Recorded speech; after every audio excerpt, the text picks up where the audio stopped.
My parents gave my sister everything, until the family secret came out. For most of my childhood, I believed my parents loved my sister more than they loved me. I never said it aloud because whenever I tried, my mother would tell me I was being jealous, and my father would remind me that every child gets what they need. But as we grew older, the difference became impossible to ignore. My sister, Clara, received help with university fees, a car after graduation, and eventually a large sum of money to start her own business. Whenever I asked for anything, my parents told me I was independent and could take care of myself. I accepted it because I didn't want to be the daughter constantly asking for more. Then one afternoon, my mother called me and told me they had decided to sell the family house. I was surprised because my father had always said the house would remain in the family. Your sister needs the money, my mother explained. She's going through a difficult period. I asked what happened and she refused to tell me. That night, Clara called me crying. She said she had made a terrible mistake and needed my help. I asked her what happened, but before she could explain, the call ended. I drove to her apartment immediately. When I arrived, she was sitting on the floor surrounded by documents. She finally told me the truth. Her business had failed and she had accumulated enormous debt. Worse, she had borrowed money using our parents' house as collateral. I stared at her in disbelief. How did you do that without Dad knowing? She started crying. Then she admitted that our mother knew. My mother had been helping Clara hide the debt for almost a year. That's why they wanted to sell the house. They were trying to pay off everything before my father discovered the truth. I was furious, but I couldn't understand why they had protected Clara while repeatedly telling me I was responsible enough to handle everything alone. Then Clara handed me a letter. Mom wrote this years ago, she said. The letter explained something I had never known. When I was 16, my father had suffered a major financial setback.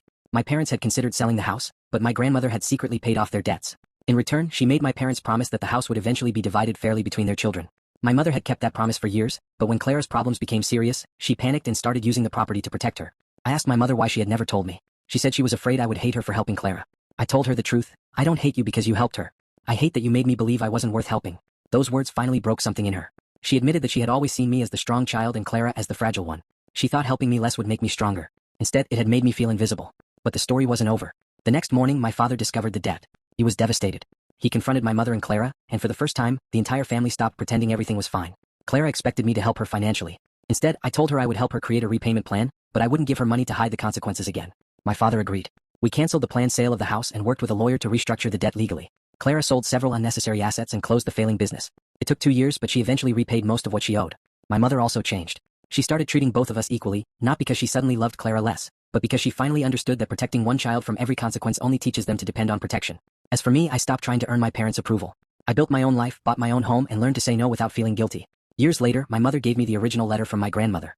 At the bottom was a sentence that stayed with me: a family is strongest when everyone is allowed to stand on their own feet. I finally understood what she meant. My parents had spent years trying to protect Clara, but in doing so, they had nearly destroyed the family they were trying to save. And I learned a lesson I wish I had understood earlier. Being the strong child doesn't mean you don't deserve support. And loving someone doesn't mean rescuing them from every consequence. Sometimes the most loving thing you can do is tell someone the truth and let them become strong enough to face it.